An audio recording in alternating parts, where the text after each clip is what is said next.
Bienvenidas, bienvenidos a un nuevo episodio, un nuevo capítulo del podcast de jardinería y paisajismo. El espacio en donde encontrarás tips, trucos, estrategias y noticias del mundo de las plantas para que puedas tener tu jardín más lindo cada día.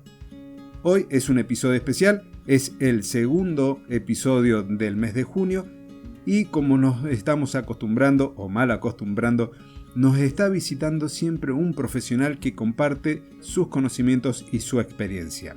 Hoy es una visita muy esperada, sobre todo por gente que forma parte del grupo privado de Telegram, porque nuestro invitado también está allí. Es jardinero, también paisajista, pero también, sobre todo, docente y un bombero forestal desde el 2002. Hoy nos va a hablar de pirojardinería. Se llama Pedro Buldón García. Bienvenido, Pedro, un gusto tenerte aquí y poder charlar contigo y compartir esta información que nos traes, que hay mucha gente que la está esperando. Muchas gracias, Claudio. Agradezco muchísimo el espacio que me permites compartir contigo, con todos los oyentes. Estoy encantado de estar y bueno, pues aportar un poquito de esta experiencia que llevo de muchos años trabajando y que pueda servir para que todo el mundo pueda aprender un poquito sobre este pequeño concepto al que nos estamos empezando a dedicar también en el mundo de los incendios forestales y que relaciona la jardinería con todo el entorno y la vida de nuestros vecinos. Te hago una consulta, Pedro. ¿Cómo fue que llegaste primero a las plantas, a trabajar con ellas, esa pasión por la jardinería y de allí a tu profesión, digamos, actual, que sigue siendo también la de la jardinería, pero la de los incendios forestales? ¿Cómo fue ese camino? Pues fíjate que empecé de una forma muy sencilla, haciendo un pequeño cursillo en INEM, pues con 17 años, en el que me apasionaba trabajar como jardinero, porque me gustaba ser jardinero. En el pequeño curso empecé a trabajar en una empresita que hacía mantenimientos en una zona pues bastante adinerada de aquí de Madrid, en la zona de La Moraleja, y bueno, pues fui apasionándome con el trabajo. De hecho, empecé a hacer mis propias obras, hacía mis mantenimientos, hacía un montón de, pues cada vez más trabajos, más grandes, y llegó un momento en que dije, pues tengo que parar, tengo que desconectar, que al final 10 años trabajando, estuve 8 años trabajando, digo, pues, me estoy cansando. Y decidí dar un salto al mundo de los incendios forestales porque tenía una casita en la sierra de Madrid y veía la problemática que hay y me apasionaba trabajar ahí en los incendios forestales. Pues igual, empecé poquito a poco, fui trabajando como motoserrista, luego entré en una unidad helitransportada, ahí ya fui como capataz con los medios aéreos trabajando y lo mismo, otro ciclo en torno a 10, 12 años, en el cual pues veía que digo, pues es que ya prácticamente he hecho un montón de cosas en incendios forestales y necesito cambiarme, necesito reciclarme. Empecé a reciclarme hacia bueno, pues la situación aquí en España con la desertificación está siendo más grave, más agresiva, y hay que adaptar los jardines que teníamos típicos de los años 90 con mucho césped, adaptarlos un poco al cambio climático. Hacer xerojardinería con crasas, con plantas que no demanden tanto agua. ¿Qué pasó también? Que después de reciclarme en esto, encontré el concepto de la pirojardinería, encontré este nuevo asunto.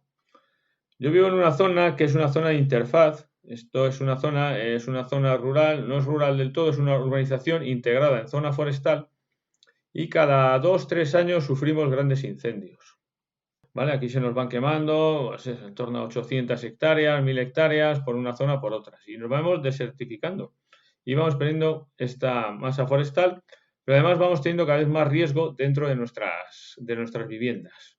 Entonces el objetivo por el que empecé a dedicarme a esto es vivir en una zona mucho más segura para mí y para los vecinos, teniendo pues los jardines preparados para que resistieran o que dieran un poco más de capacidad de aguante mientras llegan los recursos de extinción de incendios, mis compañeros, para apagar estos incendios.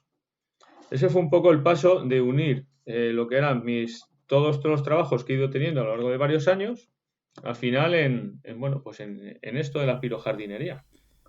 Me encanta. Bueno, enseguida te voy a hacer algunas preguntas respecto a ese tema puntual. Actualmente te estás desempeñando como profesor especialista en los incendios forestales.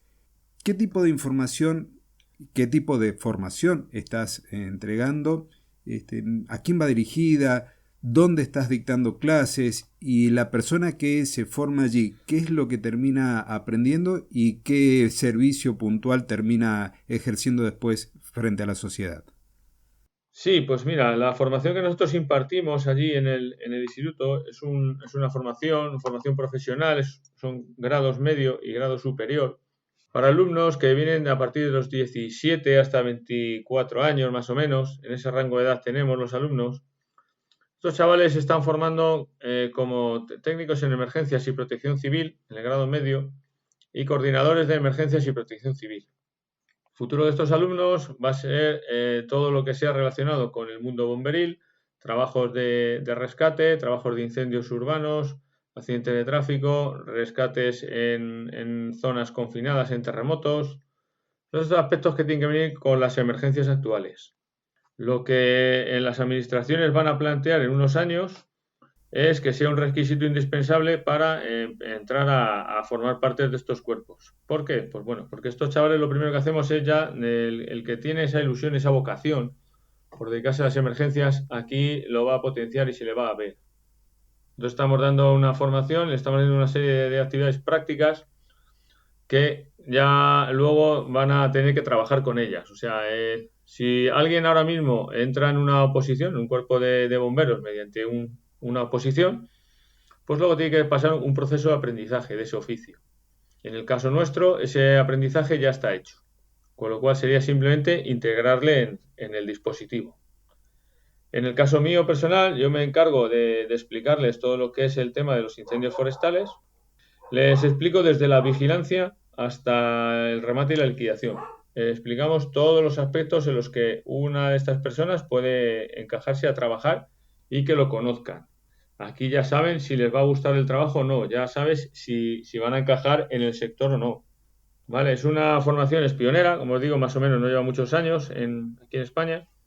Nosotros estamos en Brunete, nuestro campo de entrenamiento es un antiguo campo de formación, bueno, antiguo porque lleva más de 35 años, que lo trajeron de Estados Unidos, la idea, y lleva formando a los bomberos de todo el país durante muchos años. Ahora, con el instituto, enseñamos a los chavales y les metemos las mismas prácticas y las mismas actividades que se les mete a cualquier bombero de los que hay trabajando en el país.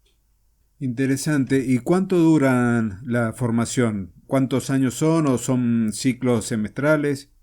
No, son 2 años de formación, son en torno a 2.000 horas al año, en 2.000 horas de curso, perdón, y en el segundo curso, uno de los trimestres, tienen que ir a dar formación en empresas. Es un ciclo formativo de formación profesional, 2 años, con además las 400 horas que tienen que ir a las empresas a dar esas prácticas y a conocer cómo será su oficio. Qué interesante. Es formación reglada, es formación reglada del Ministerio, vamos, del Ministerio de Educación.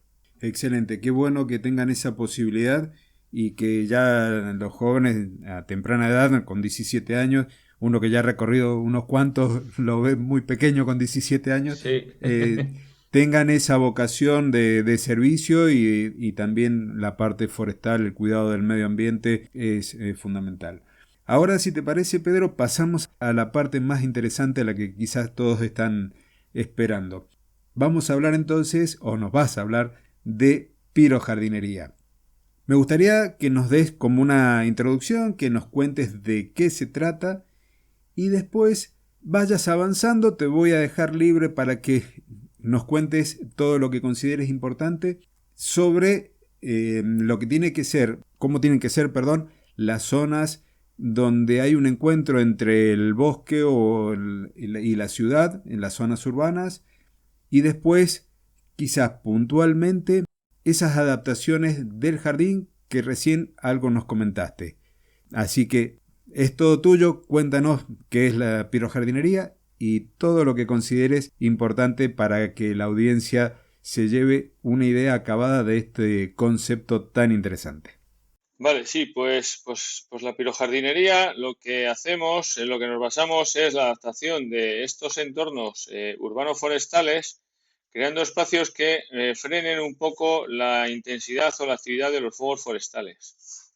De tal forma que, primero, salvemos muchos de nuestros hogares y facilitemos también la actuación a los equipos de intervención que en ocasiones tardan en llegar por la lejanía de los parques de bomberos a la zona donde residimos y que luego se encuentran con unos entornos que son bastante más complejos porque tienen tanto viviendas como tienen zona forestal y organizada de alguna forma en la cual el fuego puede progresar de una forma muy agresiva. ¿Vale? Lo que tratamos es eso, de adecuar el espacio al que vivimos a la protección, frenando el incendio y facilitando su extinción. ¿Y qué características tienen que tener esas zonas de encuentro entre la parte urbana y la forestal? Sí, lo que hacemos en Pirojardinería es diseñar una labor muy preventiva en la cual vamos a utilizar tanto los espacios horizontales como verticales para frenar el fuego. ¿Vale? Cuando hablamos de un incendio forestal, una de las medidas preventivas o lo que más hacemos es quitarle esa continuidad en un bosque, le limpiamos el matorral, podamos a unas alturas los árboles. Pues en pirojardinería hacemos más o menos una cosa similar.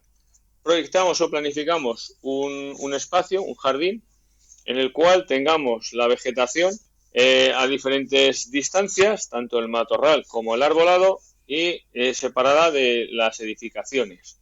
El tema de las vallas también es muy importante, mantenerlas no teniendo arizónicas, por ejemplo, o no teniendo especies que sean que prendan con mucha facilidad y que sean de una gran carrera, digamos, al fuego.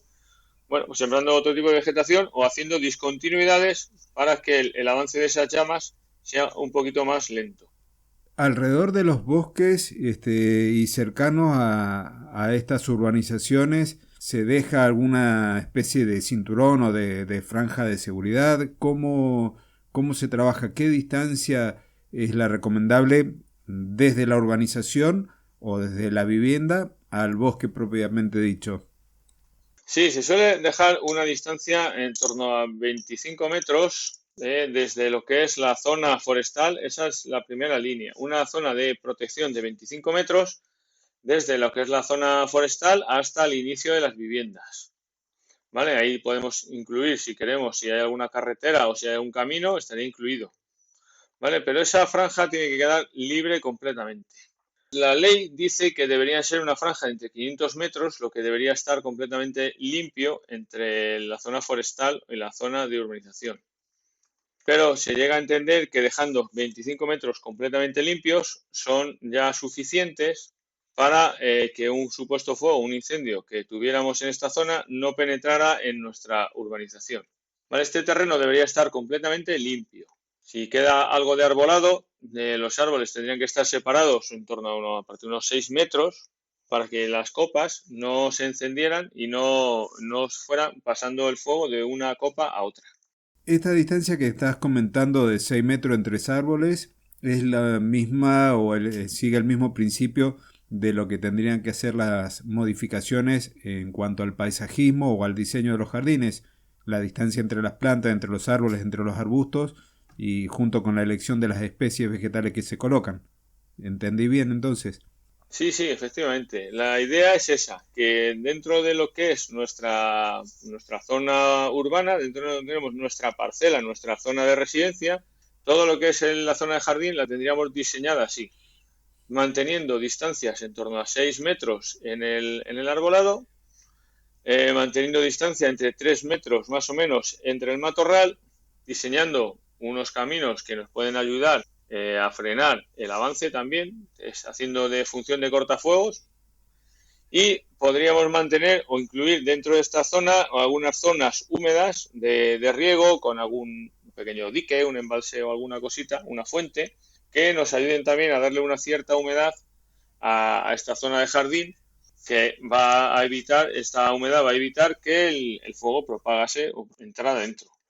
En este caso, ¿qué dirías vos de cubrir, por ejemplo, las paredes con enredaderas, como una hiedra o alguna enamorada del muro que terminan formando ese tapiz verde en las viviendas? Eso quedaría en este caso totalmente descartado, no podría ser un elemento decorativo en los jardines, sobre todo los que están cerca del perímetro del bosque. Sí, con respecto a las enredaderas, es recomendable que las fachadas estén lo más limpias posibles, ¿vale? Si bien es un tipo de cubierta que va a evitar tanto el frío como el calor, porque va a hacer de aislante térmico dentro de las casas, en tal caso yo podría recomendar que las pusieras en la cara norte de la edificación que tienes, ya que es una zona más húmeda y ahí no corremos, digamos, tanto el riesgo de tener un incendio que suele afectar casi siempre en la zona sur. Si tenemos hiedras, tenemos algún tipo de elemento, si hemos mantenido una distancia suficiente con otro tipo de arbolado, hemos conseguido tener una discontinuidad, podríamos tenerlas ubicadas, podríamos tenerlas puestas. ¿Vale? No sé si entiendes un poco la distancia. O sea, si hemos puesto la hiedra en la fachada, vamos a mantener una distancia con el resto de la vegetación para que no se vean afectadas. Sí, o sea que el árbol más cercano tendría que estar 6 metros o más de distancia de la fachada cubierta por la enredadera. Exacto, 6-10 metros, porque además otro de los problemas que tienen los árboles que están muy cerca de las casas es que al final todas esas hojas, la pinocha, que muchas veces tenemos pinos, pues caen sobre el tejado. Y el tejado lo que hace es acumular resto, que en el momento que pase un incendio, pues va a ser mucho más agresivo para la casa. Ajá. Mira vos, sí, sí, la verdad que eso por ahí a veces se pasa por alto. Ahora, Pedro, entonces pasamos a las consultas que nos dejaron en el grupo de Telegram. Y la primera es la de Fernando Rivero, que participa también en el podcast una vez al mes como colaborador. Pregunta, ¿cuáles serían los árboles más adecuados para reforestar un monte que ya o ha sufrido un incendio o que en este momento tiene alto riesgo de incendio? Entonces, ¿con qué árboles sería lo ideal reforestarlos para evitar una nueva propagación del fuego? Bueno, no existe realmente un tipo de árbol específico para que digamos que fuera el que va a frenar este incendio.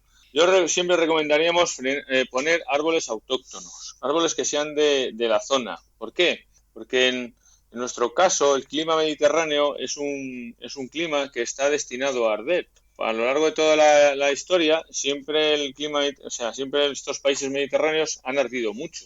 Y esos árboles que ya están adaptados a sufrir un fuego tras otro, al final lo que hacen es regenerarse por sí solos. Tanto el matorral, que enseguida luego empieza a salir, como el arbolado que ponemos, es el que va a regenerarse por sí mismo. Vale, no sé si entiendes un poco lo que me refiero, es que no, si tenemos un árbol, bueno, pues que nos recomienda, muy recomendable poner un tipo de arce, pues bueno, que no va a ser luego de su ecosistema, es posible que no progrese y que se nos mueran. Una razón más para apostar en el diseño también de los jardines con las plantas nativas. Efectivamente, es eso. El objetivo es poner plantas que son de la zona, que en tal caso resisten al fuego. Si el fuego les pasa, ellas por sí mismas regenerarán de una forma o de otra. Qué buen dato. Bueno, paso entonces, y Floren nos hizo 3 preguntas. La primera es si se están empleando sensores para la detección temprana de un foco de incendio. Sí, tenemos varios proyectos para esto. Se utilizan muchos sensores térmicos para detectar el posible foco de calor, ¿vale? En este tipo de casas, yo lo que recomendaría es tener un pequeño sistema de extinción de incendio perimetral en el cual cuando tenemos este sensor de temperatura, este sensor térmico, se active una especie de riego, por así decir, no es riego como tal, pero sí es una serie de difusores en el perímetro de la casa para humedecer y evitar que el fuego entre en tu casa. Estos sensores los tenemos para casas pequeñas y los utilizamos en zona forestal con unos radios en torno a 20-30 kilómetros. Hay cámaras térmicas y sensores de detección temprana que nos ayudan mucho a saber cuándo un incendio se está empezando a desarrollar. Qué bueno, qué bueno. La siguiente pregunta es si existe algún protocolo establecido de desbroce, de limpieza, de poda, para estas interfaces que nos comentabas de 25 metros por lo menos, de las interfaces de transición entre la parte forestal y la de de las propias viviendas, si hay algo que se contemple dentro de alguna ley o una exigencia dentro de una ley de montes. Sí, sí que existe esa ley. Decíamos, hablamos un poco antes, es mantener esas distancias de seguridad. En torno a 25 metros limpios completamente. Se supone que en zonas forestales a menos de 500 metros de una masa forestal no se podría construir, a pesar de que muchas de ellas se han construido. En fin, sí que existe una ley bastante exigente que nos dice que no podemos tener este tipo de construcciones y cómo tienen que ser las limpiezas que se suelen hacer. Nosotros como brigadas forestales, cuando hacíamos este tipo de trabajos, lo hacíamos en el perímetro exterior de la urbanización, manteniendo una distancia de hasta 50 metros.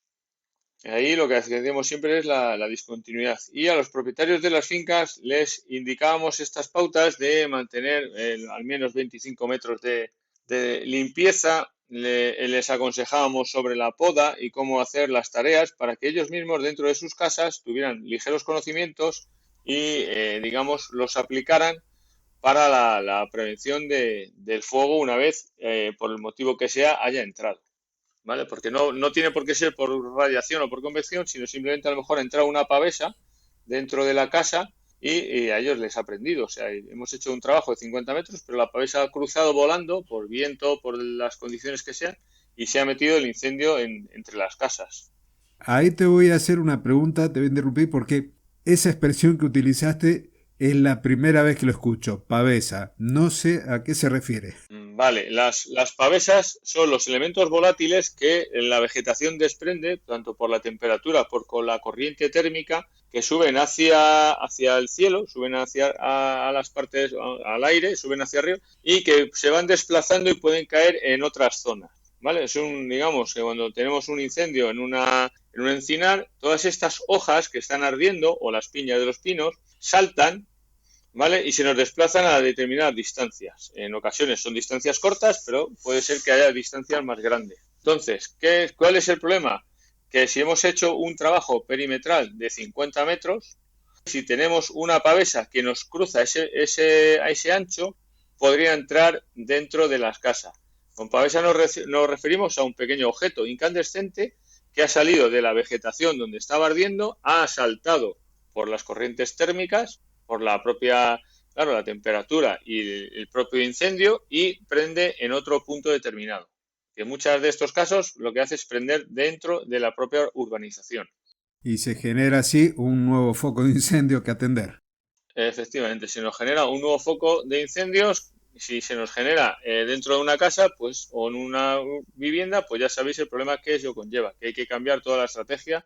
Y además es peligroso porque ponemos siempre en riesgo la vida de las personas y de los intervinientes en la extinción. ¿Vale? Pues nosotros trabajamos sobre un flanco, sobre un borde. Si nos sale una pavesa, un foco en uno de los lados, nos podemos ver atrapados en ese tema. Y en una urbanización, pues imaginaros que estamos protegiendo esa urbanización, pero el foco se nos mete dentro. Tenemos a la gente en riesgo.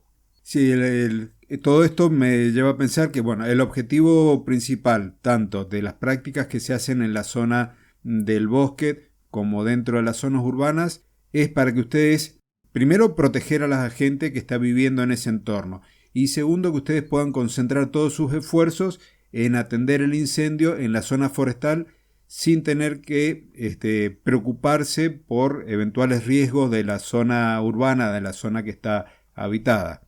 Ese es el objetivo Sí, también de las prácticas. exacto, eso es un poco el objetivo, el tener que centrarnos, si el fuego es forestal, pues dedicarnos a él, evitar que nos entren en las zonas de vivienda, proteger a las personas y que nadie se quede atrapado digamos, entre dos fuegos. Porque tendríamos un fuego forestal y luego tendríamos un fuego de interfaz y en medio estaríamos nosotros.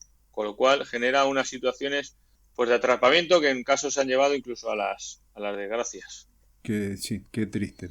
Pero bueno, de momento creo que hasta ahora vamos haciendo bien los trabajos, cada día hay más concienciación, cada vez vamos incluyendo un poco más estas técnicas de mantenimiento de los jardines para que pues los propios vecinos estén tranquilos dentro de sus casas.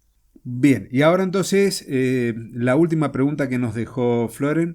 Si es cierto que algunas resinosas desprenden parte de sus componentes inflamables cuando la temperatura que se eleva por el fuego se va acercando y de esa forma arden mucho menos estas resinosas que otro tipo de plantas. ¿Hay especies que actúen de esa forma? No es que hay especies, las especies son muy sabias, ¿vale? La vegetación se ha hecho ya al clima, se ha hecho ya al soportar los incendios. ¿Y qué es lo que hacen? Sí, no es que pierdan todas las resinas, pero sí que van perdiendo parte con el calor, se va derritiendo y van perdiendo esas resinas. Al final, arderán con menos intensidad.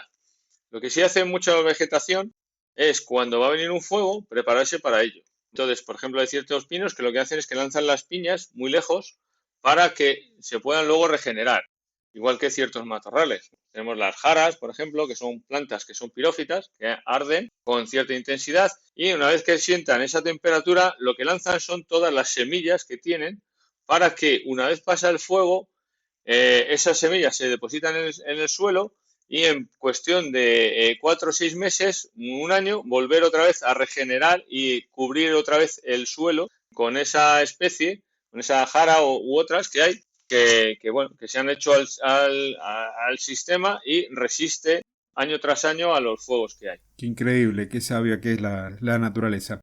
La naturaleza es sabia y fíjate en el caso nuestro el pino canario, que es un clima, bueno, allí con el tema de los volcanes, el pino aquel se ha hecho tan resistente que brota. No es normal que el pino brote. Una vez se han quemado los pinos es muy difícil que vuelvan a brotar. Por ejemplo, el pino canario brota de nuevo. Se ha hecho resistente al fuego y en el momento que el incendio lo pasa, luego él por sí brota. Ajá. Por ejemplo, el alcornoque, que está también y muy metido en la zona nuestra peninsular, lo que hace va generando toda esa corteza de corcho, que es una protección suya para cuando venga un fuego que no le afecte directamente al árbol. ¿Vale? Nosotros el corcho lo utilizamos para nuestro uso en la sociedad, para nuestros usos industriales, pero el corcho, el origen que tiene, toda esa capa, igual que muchos pinos y otras especies, es la protección contra el fuego, porque a lo largo de los miles de años que llevan sobre el planeta también, se han hecho resistentes, como con esa coraza y con esa corteza, para que cuando venga el fuego pase y no sufra, digamos, el corazón del árbol y pueda seguir existiendo.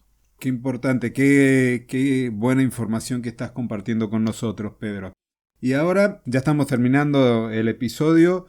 Me gustaría el spam de valor. Si se quieren contactar con ustedes, ya sea con el instituto o contigo, ¿qué direcciones de internet o si estás presente en LinkedIn o en Facebook? ¿Cuáles son las direcciones en donde se pueden contactar con ustedes? ¿Para más información o para invitarte a vos a que participes con su jardín? Sí, yo tengo mi cuenta de LinkedIn, yo las redes sociales he utilizado durante muchísimo tiempo y al final he ido reduciendo porque hay tantas que no, bueno, pues no puedo mantenerlas. Entonces sí que tengo mi perfil personal de LinkedIn, que se me puede buscar, como estoy así como Pedro Alfonso Buldón, se me puede buscar perfectamente porque aparezco en la red, ahora mismo te lo digo, mi perfil, sí, yo estoy aquí, tras, aparezco como Pedro Alfonso Buldón García. Ese es uno de los que más utilizo. Luego utilizo también Twitter, esa lo utilizo algo menos. Vale, tenemos la página del instituto, que es la que tiene información sobre ello, que es www.ifpvigiles.com, que las compartiré también para incluirlas. Y luego tengo una también de Instagram, en que hice varios proyectos, que luego al final, pues bueno, subo algunas fotos, pero no la tengo muy activa. Hace unos años hicimos con mi antigua pareja, en fin, pues creamos una página web en la cual dábamos información sobre incendios forestales. Era una web muy operativa porque nos gustaba darle información a la gente que está abajo trabajando y la seguimos manteniendo más o menos activa. Esto es www.geo112incendiosforestales.com. y en la cual lo que os digo es eso, es información meteorológica, información de incendios forestales, boletines, digamos un apartado mucho más operativo, no tanto de análisis, pero sí con consejos y cosas más operativas para la hora de atender incendios forestales. Tengo mi canal de YouTube, también tengo un pequeño canal de YouTube en el cual subo algunos vídeos, sobre todo pues de cuando estuve en las teletransportadas y nos dejaban, algunas veces nos dejaron, compartir vídeos y fotos de nuestro trabajo, pues sí que tengo también algunas cosillas. Bueno, toda esa información, no se preocupe la audiencia, que la vamos a dejar ahí en los episodios, en la descripción del episodio que estamos haciendo aquí con Pedro. Yo, a medida que ibas comentando, me metí en tu página web, la de Geo 112, y la verdad que es muy interesante. Así que luego vamos a poner todas las coordenadas de YouTube, la página web y la página web del instituto, como para que la gente se pueda ir acercando y de paso que te conozca a través de LinkedIn. Perfecto, pues muchísimas gracias, claro que sí. Yo te lo comparto y lo ponemos todo. Quiero agradecerte, Pedro, por la predisposición. La gente no sabe que hemos tenido algunos problemitas técnicos, pero que nos hemos repuesto cada vez que el internet nos ha hecho una mala pasada y que estamos acá. Así que te agradezco por la voluntad, por la predisposición, por el tiempo y por todo lo que nos has compartido. Y además te dejo la invitación pendiente para en un futuro por ahí quizás hacer un nuevo episodio, una nueva entrevista y que nos cuentes puntualmente algunos de los aspectos que la audiencia quiera conocer, porque a todo esto, si quien nos escucha quiere saber algo puntual y demás, lo invito a que lo haga enviándome un correo a podcast@claudiodorato.com y de esa forma entonces vamos a ir salvando esas dudas que la gente pueda tener. Nuevamente gracias, Pedro, por todo esto que has hecho, que nos has compartido. Pues con esto, Claudio, quería agradecerte mucho la oportunidad que me has dado de dar a conocer un poco el tema de la pirojardinería, lo que es este mundo, la prevención de los incendios forestales. Invitar a la audiencia que si quieren más contenidos o saber más sobre este tema, pues que te escriban a la web, que me escriban a mí también, no hay ningún problema, y que nos podemos emplazar en un futuro también para tener una nueva charla, un nuevo podcast para ir ahondando un poco más en estos temas. Agradecerte a ti la participación, felicitarte por el programa y nada, pues estoy encantado de atenderte en cualquier momento, en cualquier situación en la que quieras. Me tienes a tu disposición, tanto tú como toda la audiencia, pues para seguir compartiendo estos minutitos. Y solo me queda a ti, querida audiencia, agradecerte que hayas llegado hasta aquí, que hayas sido parte de este episodio, sobre todo a los que están en el grupo de Telegram que colaboraron con sus inquietudes y permiten que una entrevista pueda ser mucho más rica en contenido. Nos estaremos encontrando la próxima semana con un nuevo episodio del podcast de jardinería y paisajismo. Hasta entonces y muchísimas gracias.